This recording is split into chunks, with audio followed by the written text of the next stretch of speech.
ও হচ্ছে ওয়াইফ থেকে বেশি হচ্ছে আমার আপনি বেস্ট ফ্রেন্ড বলতে পারেন। আমার বউ, আমি বলবো যে ও আমার জন্য পৃথিবীর সবচেয়ে সেরা বউ আমার। আসলে কথা বলছিলেন অ্যাজ এ ওয়াইফ হিসেবে কতটা সাপোর্টিভ সে?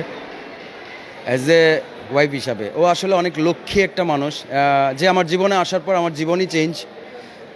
বলে না যে সাপোর্ট, আসলে ওর যে ভালোবাসা, ওর যে সাপোর্ট, ও আমাকে মেন্টালি যে সাপোর্ট দিচ্ছে যে না তুমি ধৈর্যহারা হয়েও না, এটা তোমার করতে হবে। যেমন ধরুন ডান্সের বিষয়টা আমি কখনো ভাবতে পারিনি যে আমি নাচ করব, বা ও তো ছোটোবেলা থেকে নাচ করে আসছে, ডান্স ছোটোবেলা থেকে ডান্স স্কুল থেকে পড়া করে আসছে।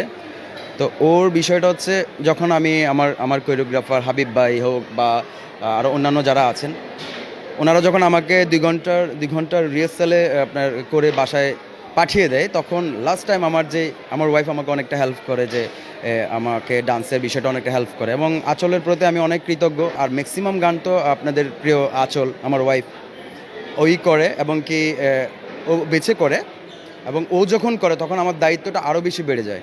যেটা হচ্ছে ফিল্মের মানুষ ভাই, ও ফিল্মের মানুষ, ওর জন্য ঠিক ওইভাবে আয়োজনটা করতে হয়, বাজেট নিয়ে কাজ করতে হয়।